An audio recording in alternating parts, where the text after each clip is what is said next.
like a friend from back home. This is your Filipino radio experience in Las Vegas. PHLV Radio.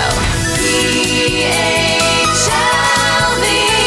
Radio. The Filipino American Cancer Care now brings you On the Air with FACC, tributes and support to those impacted by cancer. On the Air with FACC, the Filipino American Cancer Care on PHLV Radio. Good evening sa ating mga kababayan dito sa Amerika. Good morning, Philippines. Magandang umaga po sa inyong lahat dyan sa Pilipinas.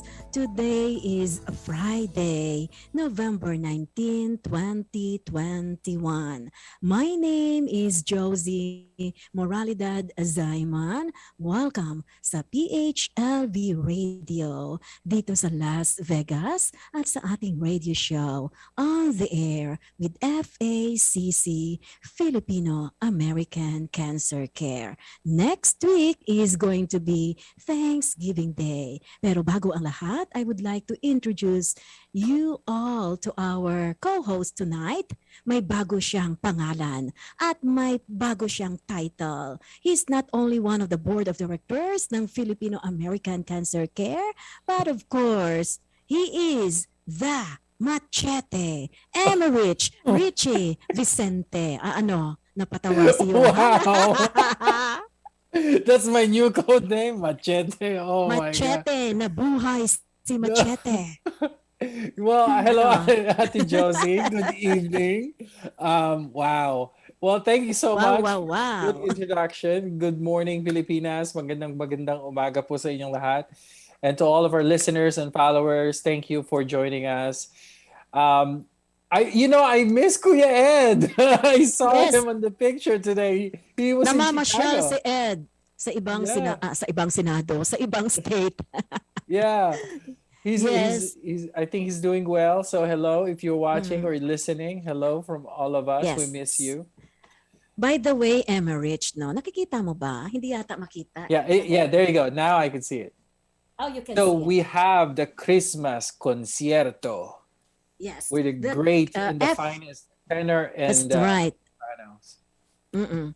This is the FACC Christmas Carol Music for a Cause. And, syempre, Emerich, we are going to have the inspirational pianist, Filipino American Dr. Joel Sibag, and tenor Alan Palacios Chan, and of course kasama rin natin ang New York soprano, walang iba kundi si Tata or si Odessa kay Tata Habana from New York City. At para itong simbang gabi, Emerich, right? It is. Tsaka yung mga boses nila, and if you're listening to this and you're watching it right now, if you haven't seen Alan Chan and Odessa sing together or sing separately, you cannot miss this Christmas concert. That's gonna be, it's coming up. It's December 10, and it's in Virginia. Mm-hmm. And not only that, Emerich, ikaw mismo, di ba, napanood mo si Alan sa kanyang konsyerto. Yeah. What can you say? I've seen him when Pope Francis was visiting DC, Washington, DC.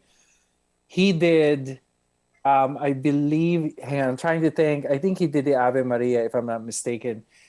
It was an amazing performance offering for the Pope visit. And then I've seen him on several occasions as well.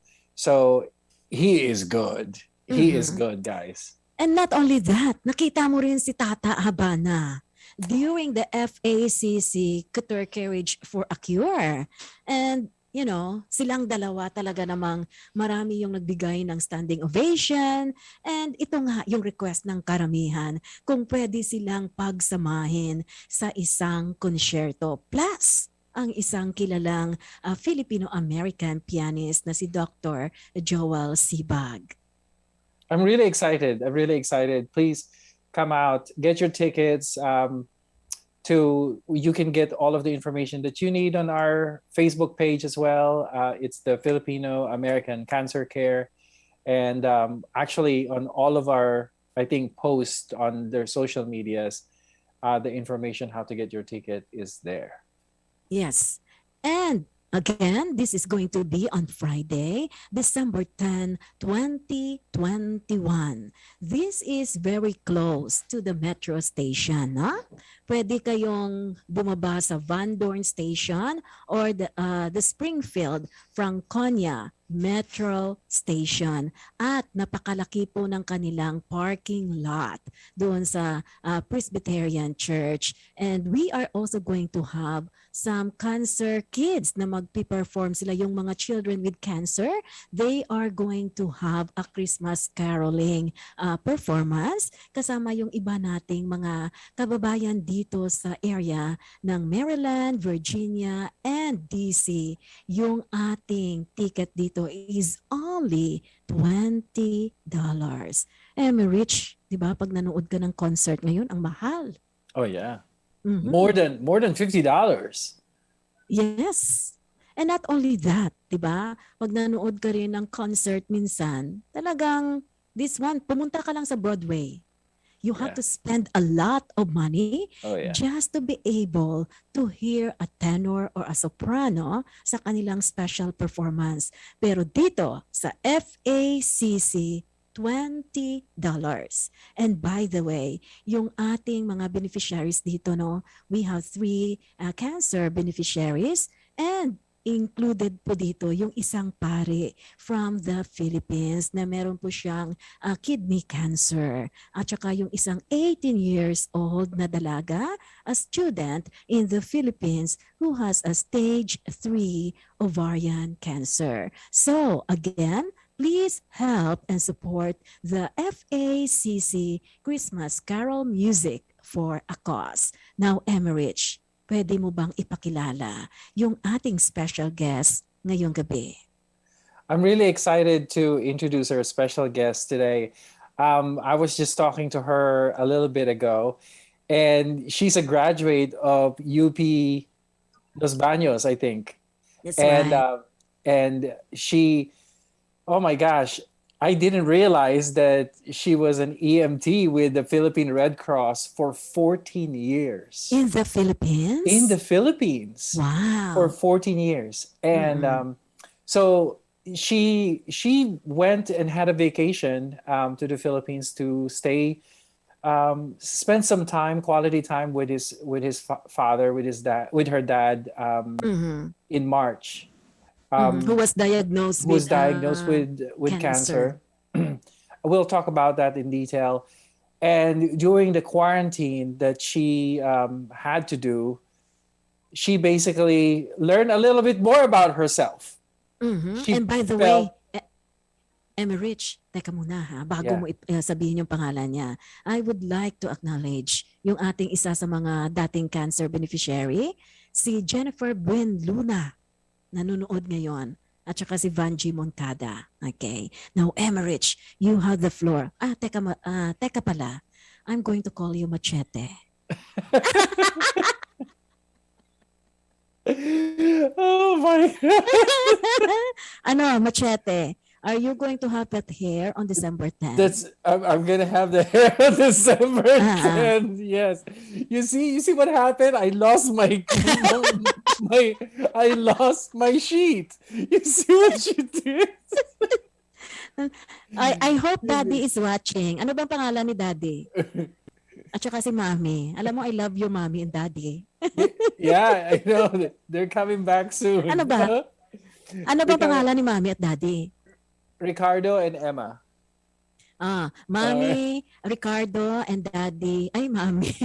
Mami, Ricardo. This is what happened. Daddy Ricardo and Mami Emma, pag nanonood po kayo ngayong gabi, I'm going to introduce you to your handsome son. Walang iba kundi si Machete, Emerich Richie Vicente. So, ladies and gentlemen, without further ado, Teka muna, Okay. iniiba mo yung topic my eh. goodness, I'm trying to get out of the topic. Ang galing, ano? Kasalanan mo yan, Machete. It's the Ang hair. ganda.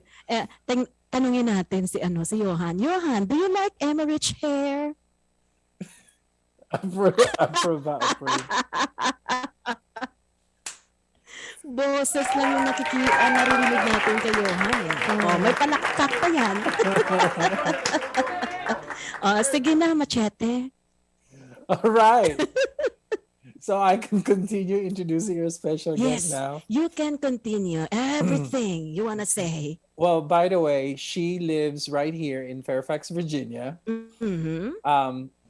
Yeah, and she works as an HR manager, part of the HR team at the IT consulting firm in Chantilly, Virginia. But without further ado, I'd like to introduce and welcome to everybody, Miss Maricar Bubbles Dantes. Hi, good evening. Ay, ang ganda ni Bubbles. Thank you. She's Hi, glowing. Bubbles. Alam mo, Thank you. Emmerich, nang una ko siyang makilala at makausap sa phone, alam mo ba kung anong unang tanong ko sa kanya? Ano? Ano? Sabi ko, are you related to Ding Dong Dantes? Kasi idol ko si Oh, Maria that's Rivera. right. Yeah, I'm not. Hindi po. And you know, my sister's name, Actually- my big sister's name is Maricar. Really? That's her nickname. That's what we call her. But it's amazing. And the smile, I tell you, your personality is amazing. Pero Bubbles, sa totoo lang, tingnan mo yung mga pictures ni Ding Dong sa Instagram at saka yung pamilya niya. May resemblance kayo. Sabi nga daw po. Pero sabi ko, no relation at all. Talaga? No relation talaga at all. Pero di ba, Emmerich, parang kamukha? Maraming Yeah. family yung lolo ko, pero no relation. Is the shape of your face and the smile. Mhm. Saka yung taas ng kilay daw. Yeah. Yes. Bubbles, what can you say about Emmerich? Does he really look like... Hindi ko kilala si Machete. Tumatawa lang ako. si Guy Versosa? Okay. Wala na. Buong mundo na nakakaalam na si Emmerich ay si Machete. That was a secret identity. Now it's gone. Okay. Alam mo, Bubbles, dito sa radio show namin, no? On the Air with FACC, maraming mga emotions dito. Pwede kang tumawa, pwede kang umiyak, pwede kang humalakak. Ano, Emmerich? I'm sure. It's very true. It's very true. So should I ask the question now, or shall we do this interview? Ay, nako, nawawala yung voice ko sa'yo. Kasalanan mo yan. Is the machete impact? Hindi, kasi talaga. Emmerich, kasi naman iniba mo yung hairstyle mo eh. Should I just ponytail? Sige na nga. Kay Bubbles, natin. Let's talk about Bubbles. All right, Bubbles. Is that what you want us to call you, Bubbles? Yeah, like Okay. close friends and families call me Bubbles or Bobs. Parang naririnig ko lang yung Maricar pag galit na yung mami ko. Maricar! That's the only time Bubbles. I hear, that's the only time I hear Maricar nowadays. Bubbles, sino ba nagbigay sa'yo ng palayaw na Bubbles? I don't know, parang since baby po talaga. Parang siguro ata bubbly ata yung personality ko as growing up as a kid. And your cheekbones. Ayun, yun. Kaya I think that's where my dad started calling me Bubble. Yeah. Di ba tayo mga Filipino, parang everyone has a nickname. Yeah. Always. So yun. Always. Ikaw ba, Machete, anong nickname mo? It's Richie. Richie, ikaw naman Richie eh. Rich. Sabi ko sa'yo, Richie. remind sa akin yung pangalan na yan eh. No, Bubbles, we are so curious to get to know you a little bit, especially on our radio show. One thing that we wanted to share, or to our listeners, give us a little bit of a background about you, where you grew up, Okay. those kind of things. At I sino was- ba si Bubbles? Ano ba yung pagkatao ni Bubbles? Sige. I was born and raised talaga po in the Philippines. Like, I studied in the Philippines. Like, Tubong, Manila talaga. Like, Paranaque City kami. Like, we're like 15 minutes to the airport. I grew up there. I have parang 6 kaming magkakapatid. 1 boy and then 5 girls. So, Wow. big family talaga. Poor Right now, boy. I know, we're scattered in 3 continents right now. So parang 2 of my siblings are in Australia. Tapos 2 are in the Philippines with my mom. And then 2 kami dito sa US, but my sister is in California. So parang Catholic upbringing, so medyo strict family. Pero right now, like, everyone's like poised and relaxed kasi everyone has their own family. Everyone has, like, their own careers. Magkakalayo nga lang kami. Parang before we make it a point to see each other, parang uwi sa Philippines every couple of years. Kaso when COVID hit nga, ayun na, parang medyo mahirap talaga gawin. So parang eventually sana magkita-kita ulit. Parang touring namin parang, ang dami nating vacation places. We have Australia, we have the Philippines to visit, parang gano'n. So tight-knit yung family ko po talaga. Parang we call each other every day. Like, walang patid yan. Nice. So ganun. Kasi Very family is really important to us. Parang So ganun. what was life for you growing up, no? Doon sa I mga was the Paranaque. rebel child. Tawag na sa akin, rebel child. Pero rebel child kasi independent na ako at the age of 16. Parang pinag-aral ko yung sarili ko. Kasi UP, magkano lang yung tuition. I studied in UP Los Baños. Parang my tuition during that time was $100 per semester. So parang, kasi we're a family of 6. Parang 6 yung siblings ko. Ang And where are you? What number are you of the 6? I was the 3rd. You're a 3rd one too. I'm the 3rd one too. And I did the same thing as you did. Exactly. Parang I'm the sabi 3rd ko, one too. Parang di ba it's expensive? Di ba sa Philippines, ang culture natin, the parents are the ones who's, paying for the tuition fee. That's Parang I right. told my parents, parang you won't be able to sustain parang 6 kids. Parang how can you do it? Yung mga kapatid ko, Lasal, Makati Med, parang 6 digits yung mga nila, Tuition yung mga tuition fee. Sabi ko, And then ours is only like hundreds. Exactly. Actually, free tuition pa nga tayo sa high school noon eh. I know. So sabi ko sa mom ko, pag hindi ako nakapasok ng UP, I won't study. Parang kailangan makapasok ako ng UP. True enough, nakapasok ako ng Why UP. UP? Kasi po parang iniisip ko that time was like murang tuition. Oh yeah. And then it was one of the top 3 Yeah. universities in the Philippines. Yeah. So parang sabi ko, I'm set if I get inside UP. Yeah. It's so good to, it's funny. The reason why I said we're the same. I didn't go to UP, but I went to PUP. PUP, Santa Mesa. Polytechnic Oh, mura University rin of the tuition doon. Philippines. Exactly. That's why we were At the saka same. maganda rin ang PUP. Yeah. Oh my gosh. So yeah, I think people nowadays, if you don't think about the school, like think about the tuition fee and how far you can go from there, and it's all about the students. It's not the school. True. That's right. It's about you.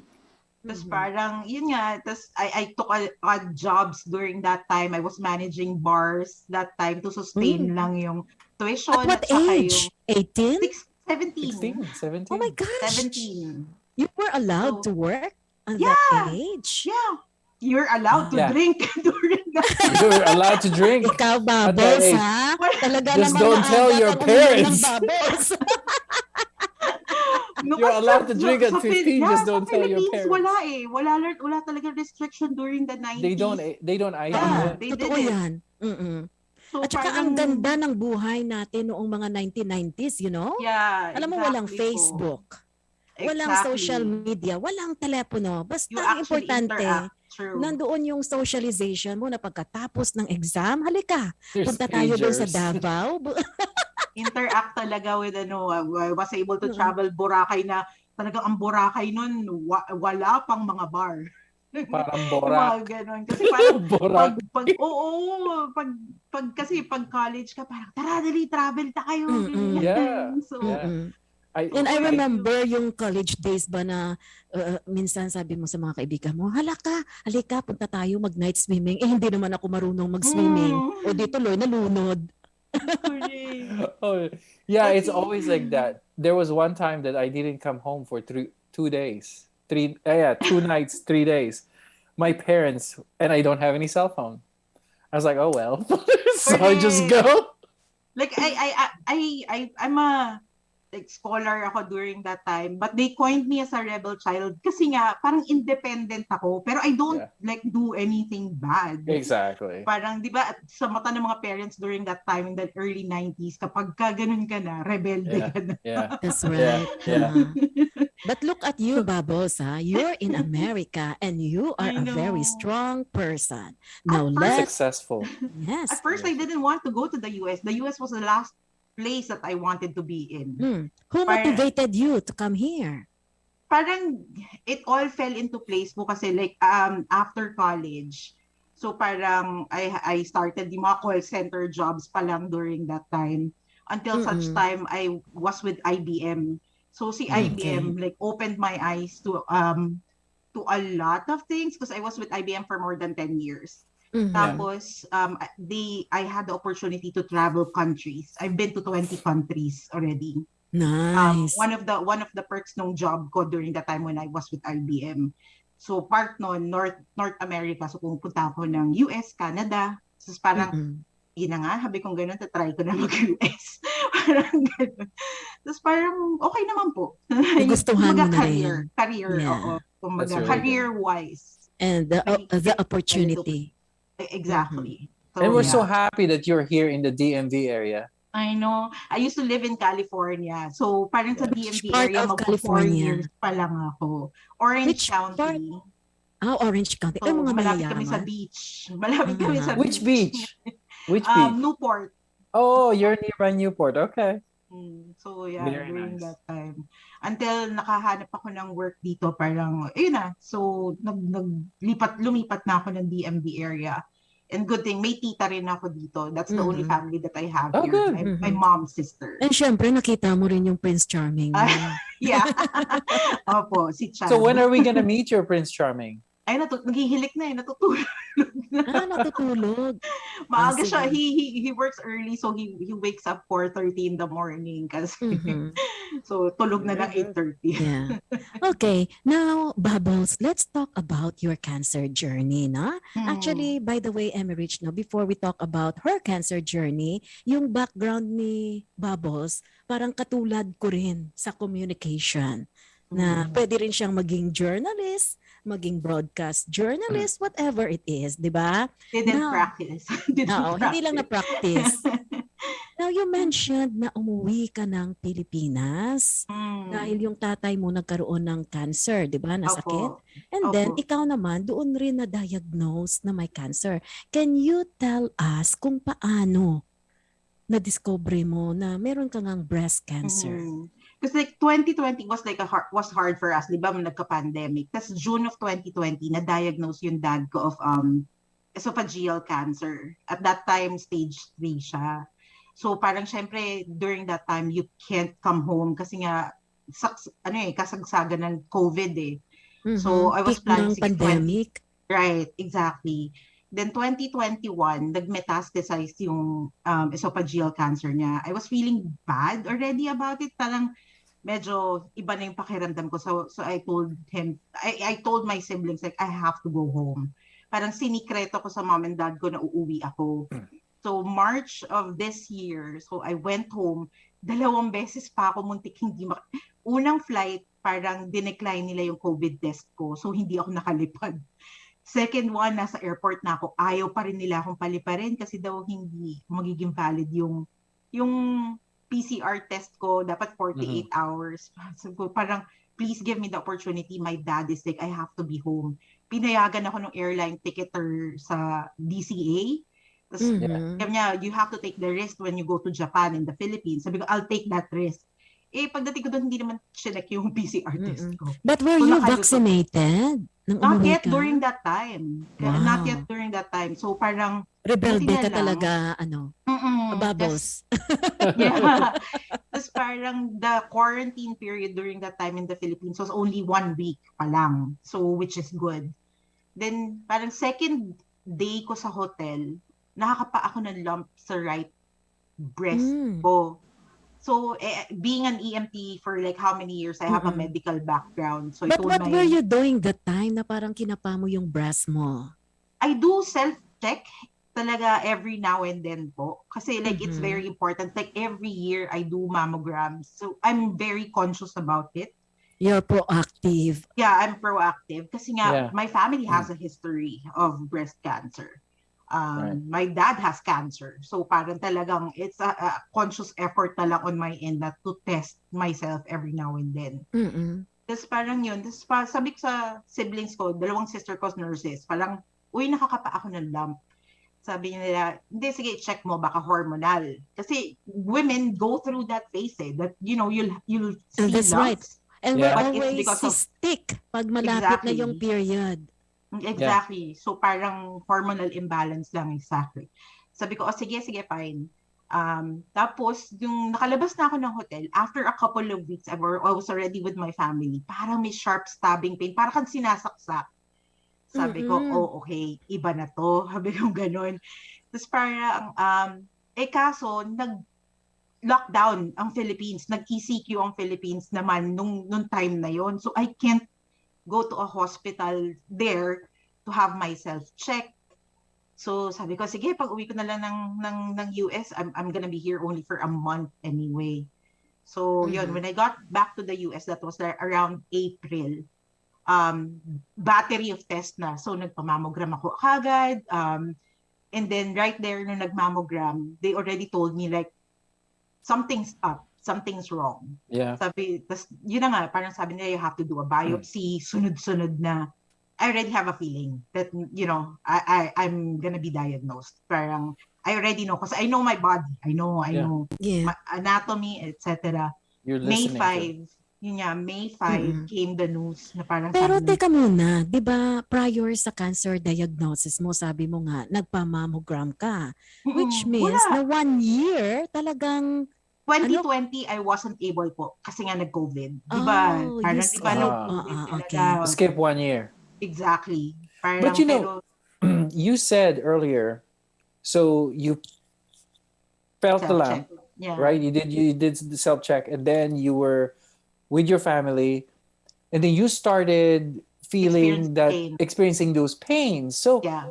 how was that the first time you experienced that Oh, pain? yes. Oh my As in goodness. parang you're stabbed. How you're being often? stabbed, So is it daily you're getting the episodes? How? it's like daily. Daily Oh, wow. siya. Tapos parang it will last for like about 5 seconds, 10 seconds. Mhm. Na parang, gaganon ka na. Parang sinasaksak ka talaga. Oo, totoo Oh yan. my goodness. So yun. Sabi ko na something's up. So this is really important. This is really it important. is. The symptoms, like, you know, People sometimes need to be conscious. You talaga. don't take it for granted. Exactly. Yung anumang klaseng symptoms na nararamdaman mo sa katawan mo. right. Kahit anong level pa yan. Right. Exactly. Yeah. Parang you have to be in tune with what you're feeling talaga. And kasi Filipino, they're commonly talagang, wala lang yan. Parang gas lang yan or whatever. Oh, yeah, Parang I'm big just gonna body, I'm just wala. gonna have a hot water and then Exactly. tea. So yun, parang people really need to make sure that, you know, if something's wrong and it's not like a regular thing that's happening to you, you really have to have it checked. Mhm. So aside from your father, sabi mo nga ikaw may breast cancer, sino pa sa pamilya nyo ang nagkaroon ng cancer? 3 aunts, dad's side, breast cancer. 2 died also. 1 uncle, lung cancer, dad's side. And then I have 3 cousins with breast cancer now, also dad's side. So talagang genetics-wise, talagang predominant sa father side. Did you have a genetic testing here? I did after I was diagnosed. Parang for the BRCA genes. Kasi parang, di ba, the breast cancer kasi, you have different types. May mga BRCA yan. then if you can be susceptible to other forms of cancer like ovarian, that's where they do the testing. So good thing, like when the genetic testing came out, it was negative. So my sister in California already did a genetic testing as well when I got diagnosed. She was the only one who knew that I had cancer. Parang my entire family didn't know. And I kept it from them for 2 months. Bakit naman tinago mo? Kasi Yeah, why? May 5 I got diagnosed. May 11 my father died. Okay. So my train of thought during that time is that my family is grieving. And then here's another news, bad news na parang, okay, I don't have all of the information. I don't want to tell them my situation without knowing parang what the full scope The facts, yeah. At the same time, parang sabi ko, let my family grieve the loss of my dad first before I give them another bad news. So parang I kept it from them for a couple of months. Only my sister in California knew. And then time came na I was ready. And then, like, you know, everyone has already subsided the grief for the loss of my dad. Parang, sige, sabi ko, it's time na. We have family meetings. We call them family meetings. So parang, sige, family meeting tayo via Zoom, ganyan. So, parang, I opened up to them na parang, I have news for you guys, but I don't want you to react first. Let me talk. Parang, let me speak. Let me tell you what's going on. So parang, I explained to them, like, kasi during that time, I already know what the treatment plan is. I already know what the prognosis is. Right. So parang when I laid it out to them, parang planchado. Parang I told it to them na parang the journey is right there. Right. Sabi ko, Ang tapang mo, Bubbles, talaga. I didn't cry. Like, even I was diagnosed, I never cried. I never got angry. Parang sabi nga ng doctor ko, parang, are you okay? Hindi ka Parang na-shock? Wala kang delayed reaction? No reaction talaga at all. Kaya nga nagulat yung doctor ko. Parang first daw ako na parang who did not show any reaction. Ang sabi ko sa kanya, parang andyan na eh. Like, anong kailangan nating gawin? Yun yung gusto kong malaman. Kasi I'm a very organized person. Kumbaga parang, yung attack ko sa kanya is parang, oh, sige, kaya yan. Parang, If there's a challenge, what's the solution? What's the Wala solution? kang takot na nararamdaman? Wala. During that time, wala po. Wala talaga. Kasi parang ang sabi ko nga sa sarili ko, it's a bad day, not a bad life. Yun yung parating mantra ko. Parang it's always just a bad day, not a bad life. Kumbaga, lahat yan, you can overcome everything. So, ganun. I've always been positive. Kaya nga, parang ang dami ko na-achieve during that time. Ang dami ko napuntahan. Ang dami kong ginawa na parang not everyone has the ability to do so. So, parang, yun nga, thankful lang ako. Parang, sige, thankful pa rin ako with this experience kasi I know that I'll be coming out strong with this. But you know, Bubbles, believe ako sa courage and strength mo, ha? Ngayon, maraming nanonood sa atin at nakikinig. Yung mga taong katulad mo ang kailangan ng mga cancer victims. Kasi alam mo, may psychological effect nga eh. Pag nagkaroon ka ng cancer diagnosis, di ba? Kahit yung mga side effect lang ng mga treatments, nagkakaroon ka ng iba't ibang klaseng moods, di ba? Right. But it's not peachy all the time. Parang when I got diagnosed again, no feelings. Pero kasi like yung cancer journey ko, when I had the mastectomy back in July, after less than a month, na-sepsis shock ako eh. So I was sent to the ER. I was in the ER for 9 hours. I was in ICU for like a few days. So I'll step down, like one step down from ICU. I was in the hospital again for 7 days na parang, yun nga, parang chills, fever ko 106, parang, oh my God. Oh my gosh, you're blistered. Doon medyo na-test yung faith ko, not faith, parang na-test yung parang capability to become positive. Yes. Na parang, oh my God, setback. Bakit may setback? Ganyan. Parang, ito yung ano ko eh, parang sige, full steam ahead focus ako. na yung Exactly. yung brain mo na ito yung gagawin ko. Everything is gonna be okay. Exactly. Yes. So did you have a bilateral mastectomy? what's a bilateral? Yung dalawa. Yeah, dalawa. Opo, dalawa. Ang tawag dito. Kasi like, and then my form of cancer was aggressive because it was hormonal. 9 lymph nodes were removed, 3 became positive, and then 1, yung tumor itself. So yun, so stage 3 nga nila na-determine. Tawag dito. So, I also went through a phase of depression, pero 3 days lang. 3 days lang. What do you mean you went to a phase of depression and 3 days lang? I think everyone will parang go to that stage kapag kunwari, parang even if the prognosis of your, of your cancer diagnosis is good, sabi nila dadaan ka daw sa phase ng depression. Yes. Ang tawag dito, I contemplated taking my life during that time, pero parang na parang may gun sa house. Tapos parang, oh my God, hindi. May gun sa house mo? May gun sa house. And then? So parang buti na lang na-shake ko yung sarili ko na parang, Bubbles, no, you're more worthy. Like, parang your life has more worth than this. Parang kumbaga papagalitan ka ng tatay mo pag ginawa mo to. So kaya nga yung depression ko only lasted for a few days talaga, parang because your self-talk helped you. Yeah. Parang you self-motivate yourself. What was in your mind at the time na parang depressed ka? Siguro kasi po parang ang daming nawala sa akin eh. I used to travel, I was parang nagda-drive kami, nag-hike kami, nagbabike kami, nag-work ka, biglang lahat yon nawala sa'yo.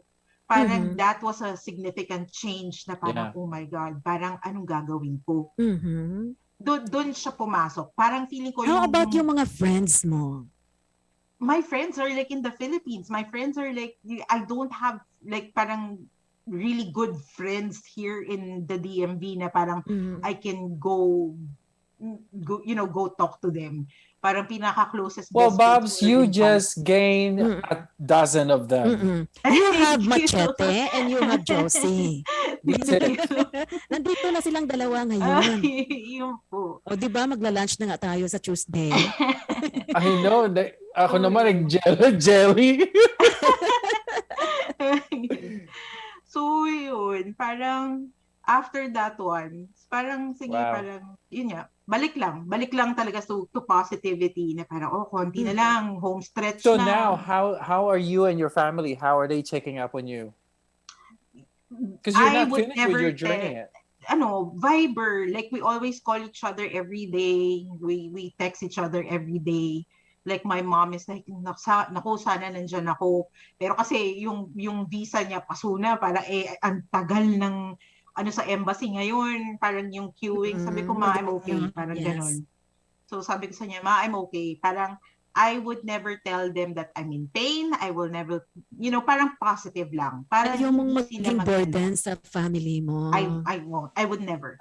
Parang ganon. Itong boyfriend mo, by the way, nakilala mo ba siya bago ka nagkaroon ng cancer? Opo, yeah. We're already 3 years. 3 years na kami. So parang, na-meet ko siya online, parang very, very down to earth. Parang he's white, pero parang Pilipino na kasi pag nakain niya, puro Filipino food na. Kahit sisig kumakain. So was he with you at the event, at the gala?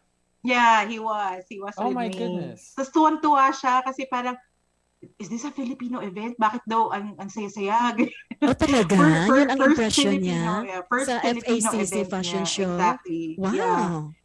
Parang tuwan-tuwa siya. Kasi parang nakikita niya yung lahat masaya, di ba? Oo, sabi niya, ingay pala ng mga Pilipino. Ay, ang ingay talaga. Oo. Nasaan ba kayo? Sa anong table kayo? Nandun kayo sa likod? I think 14, nasa middle portion po kami. So, yeah. Yun. Oh, good. So, he has been very supportive. Going back doon sa sinabi mong nagkaroon ka ng sepsis, nangyari ba to after na nang lumabas ka ng hospital? Or after na mastectomy, less than a month lang. Oh, good gosh, wow. Parang tinanggal nung plastic surgeon ko yung stitches. Okay, I mean, yes. parang kasi may brain ka, di ba? Opo. ano nakita ko na parang may open yung wound. Wow. I'm an EMT, so I'm trained to, sabi ko parang something's wrong. So bumalik ako sa plastic surgeon ko, nire-stitch lang nila ako. So uwi ako. After an hour, nag-chills ako, fever of 106. Ay, delikado talaga yan. Tapos parang sabi ko sa boyfriend ko, we have to go to the ER right now. That's Sabi right. kong gano'n. Parang pagdating namin sa ER, 9 hours kami din. Kasi sila-stabilize nila ako hindi magawa. Parang hindi nila alam. So, yun. At saka, di ba, Bubbles, pag nagkaroon ka ng mastectomy, para kang sinaksak pag wala na yung anesthesia, na pag gusto mong tumayo sa kama. Mataas yung tolerance ko po for pain. Ay, naku, ang galing mo naman. So, hindi ako yung oxycodone binibigay nila sa akin, I would never take it. Kasi nga, even now, parang... What did you take? Tylenol? Ako rin, Sipol. Naku. Tylenol lang. Tylenol lang talaga. Parang sabi ko, I will never get addicted to, a drug. Sabi kong ganun. So, I won't take it. Bubbles, ito ba yung pagiging matapang mo dahil na rin nagtrabaho ka bilang EMT? Opo. Parang hindi ako nagpapanik kasi when it comes to like emergencies, parang kalmado ko. Kaya, yung mga ganun, parang I would never call an ambulance. Kung baga, alam ko kung kaya ko. So parang sabi ko sa boyfriend, inintay ko yung boyfriend ko, parang, uwi ka maaga kasi punta tayo ng ER. Ganun lang. So yun. Wow. Grabe yung presence of mind. How is your boyfriend's reaction with all of this happening around? Because he knew you before this. So anong reaction niya ngayon? I'm the type of person kasi that would never disrupt a schedule of someone. I feel guilty if I do. So parang ngayon, parang he's very supportive na parang kunwari wala siyang pasok and then I have a chemo session, hatid sundo ako. Tas parang, sige, ako maglilinis ng banyo. 6'2" na mama na bruise ko, pero alam mo yun, parang he takes care of me. Although, I still do the cooking. Parang sabi ko, hindi nawawala. Yung I don't want to have parang, I don't want to feel helpless. That's right. That's the reason why I still do some chores. Pag kahit aagawin niya sa akin, hindi, ako na yan. Sabi ko sa kanya, hindi ako baldado. So if I can manage, I will do it. Parang ganun. If you want to go on hikes, if you want to go on, your regular schedule, if you want to fish, by all means, go ahead. Like if I'm not feeling well, I will tell you. Parang ganun. Ganun yung usapan namin. Yeah. So, Pero ang ganda-ganda mo ngayon, ha? May dimples ka pa. Wig. $20 Amazon wig. Ay, pero bagay sa'yo, di ba? Yan din pala ang yung benefit ng wig, ha? Kasi iba't-ibang kulay. Sabi ko, ngayon lang ako makakapagpa-blonde. Sige na. At saka bagay talaga. So, Thank you. where are you now in your treatments, di ba? Sabi mo nga meron kang stage 3 na breast cancer. And I noticed parang nagsishake ka. Ay, hindi naman po. Parang nag-ano na ako. Parang nag-move lang. Tawag dito, I'm still doing chemotherapy, pero yung last infusion ko would be on December 8. So kaya nga sabi ko, home stretch. I can't wait. Kasi like, the side effects that come with chemo is, you know how it goes naman po, di ba? Na parang, you have pain, your hair shedding, so parang kalbo ka and all that. Although those are superficial like side effects na mawawala din, wala kang panlasa. So December 8 is my last chemotherapy. So I rest for 4 weeks and then I do radiation, I think for 4 to 5 weeks, that's daily. And then after that, I graduate to reconstructive surgery. Looking forward to, for everything to finish. So you said you're finishing in the next month. December 8 for chemotherapy. December 8 okay. And then radiation afterwards? Radiation after 4 weeks. Okay. Pagpapahingahin muna nila ako ng 4 weeks. Yeah, you have to. So yeah. Kaya yun. So what are you thinking about after the radiation and then your surgery? After that, I want to travel back to the Philippines. Like, hug my mom. Parang yun lang yung goal ko. Na parang, sige, hug muna kita. Parang ganun. So, yeah. Unless she gets her visa first and then she'll be here. Ako feeling ko ang tagal. Ang wait time ngayon is 1 year and a half sa embassy. So, looking forward to traveling. Yeah, yeah, absolutely. Things that you like to do. I know. I would like to ask you this. What was the most difficult part ng cancer journey mo? Na parang, sabi mo nga, there was a time, di ba, na gusto mo nang mag-suicide. But aside from that, what was the most difficult? For me, it's like simple, not having family around. Kasi like family is a very big thing for me. Not being able to hug your sisters, your brother, your mom. Lalo na wala na rin yung dad ko. And my dad is my best friend. Alam mo yun, kaya nga kapag kunwari, nagmumuni-muni ako, parati ang kausap ko si Lord at saka si dad ko. Parang, oh dad, parang ito pala yung nararamdaman mo dati, yung hindi ka natutulog, tapos nagme-midnight snack tayo at 2 a.m. nung nandyan ako sa Philippines. Parang, gano'n, parang kinakausap ko yung sarili ko. Parang, yeah. So, I guess that's the hard part, that you can't be with family. Wow. When was the last time that you were with your sister from California? She came here for my mastectomy, and then yung second infusion ko of chemotherapy, she spent during my mastectomy. She was here for 2 weeks with my youngest nephew with her. And then yung infusion ko, she was here for like 5 days. She took some time off work. That I'm very grateful. Kasi usually around this time, I'm in California, working from home in California for like a month ako. Parang doon ako nagka-Thanksgiving. Pero I can't do it right now kasi nga because I have infusion. So, yun. So, right now we're live on Facebook, and then after this, it's being recorded and we're endlessly sharing it to the world. If you want to say something to your family, to your brother, to your sisters, and to your mom, please do so, and your friends in the Philippines. Just be self-aware of your body. You have to take care of it. I'm not gonna preach that you do organic, you do exercise. Like I don't even exercise. I eat whatever I want to eat.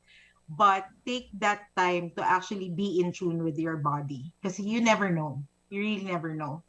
I'm very thankful for my family, for my friends, for all of the support. Like I've only shared my journey to a handful of people, not everyone, because my thought is like, I will share my journey once I defeat this. Like once I'm done battling cancer, I will share my story to everyone. So, yun. So ano yung sabi ngayon ng doktor sa'yo in terms of your prognosis? They said they're good. They said that they were able to take all of the cancer away, but I'm not gonna say I'm skeptical, but I'm gonna be vigilant. That's right. Meaning, I won't take their word for it. Not unless I'm really, I'm waiting for that opportunity when they say you're cancer free. You're already in remission. So parang there's no such thing as cancer free. So parang wala daw cancer free. It's gonna be there, but just have faith that it won't come back anytime soon. And not only that, Bubbles, di ba? Parang every moment mo ngayon, nakatatak sa utak mo yung salitang cancer. Opo. Ako ganun. Di ba? Mawala ka naman sa akin. Bubbles, and we are so glad that you're sharing your story with us, even though, you're not really ready to tell everyone, but you started your advocacy now. Oh, yeah. Definitely. So hopefully the word cancer can be combined with advocacy in your mind.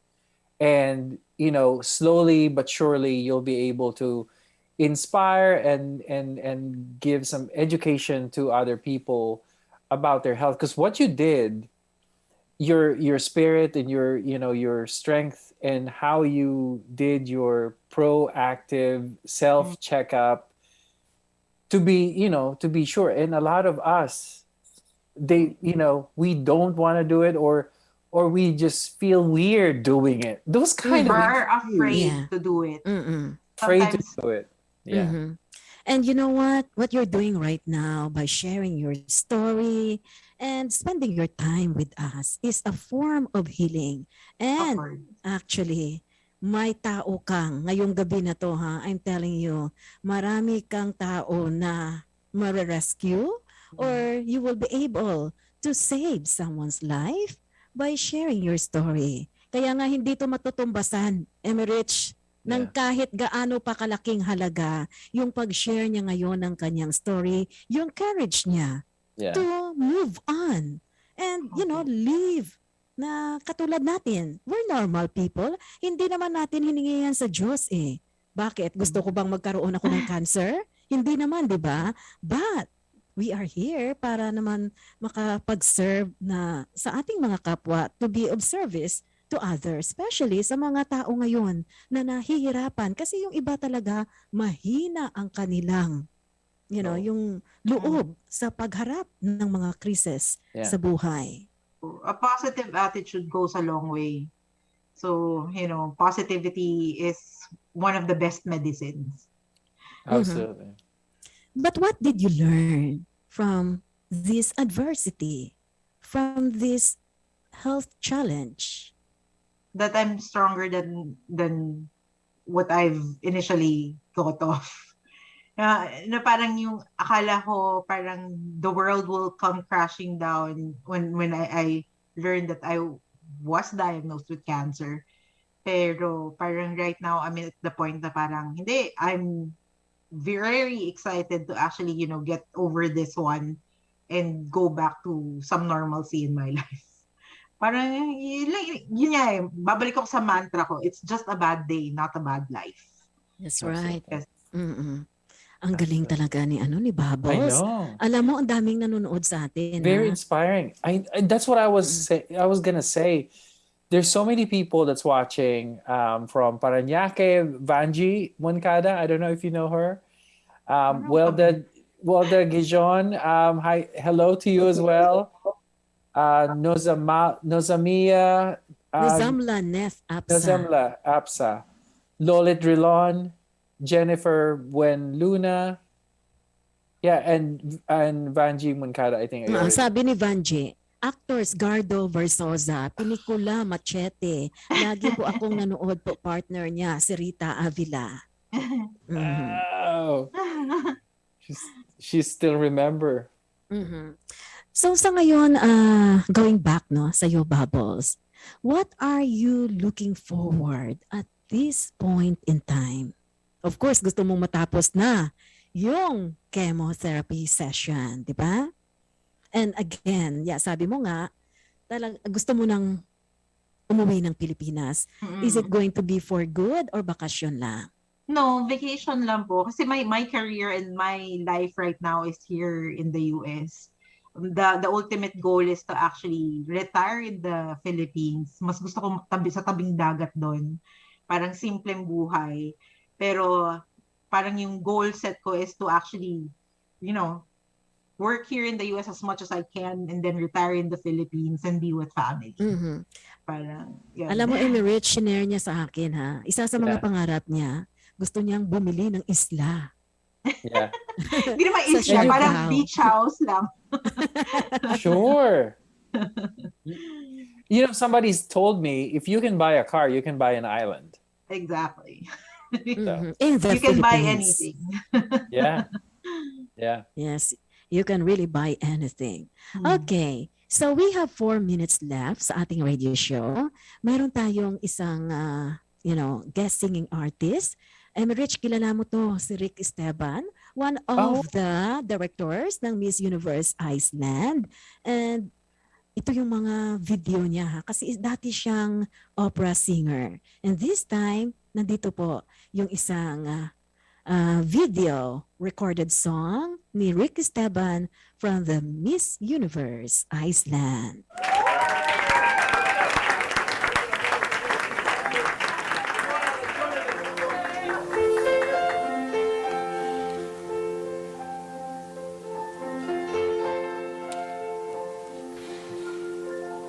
It was hot, also it was sweet, and I'm not usually indiscreet.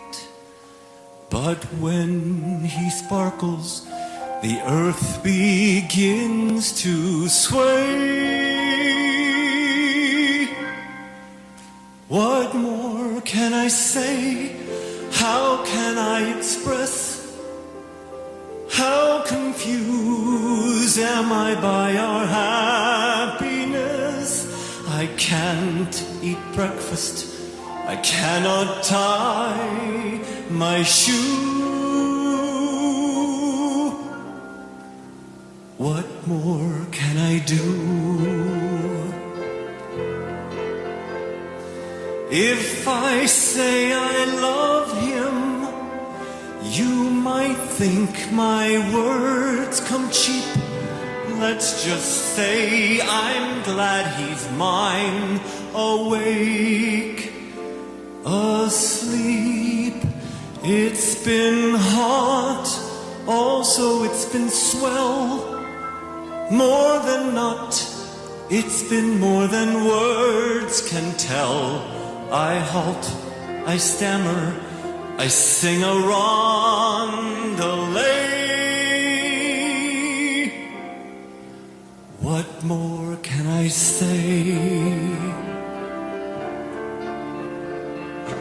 I'll stay calm, untie my tongue, and try to stay both kind and young. I've been taught never brag or shout.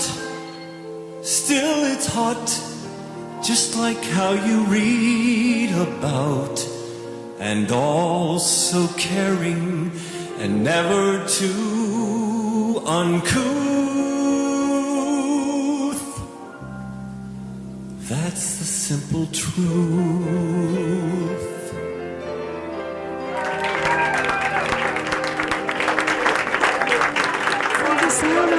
Miss Universe Iceland Director Rick Esteban. Ang ganda, no? Yes. It was really good. Anyway, we would like to say thank you again, Bubbles, for being with us. And I will see you on Tuesday dito sa Fairfax. Thank you for Great meeting you, Bubbles. Nice meeting you. Hopefully next time in Yes, person. in person, Yes. absolutely. And thank you so much to everyone for being with us tonight. Emerich, maraming salamat. Thank you so much to you too, and thank you everyone. Have a good night and good morning. Good night, everyone, and happy Thanksgiving.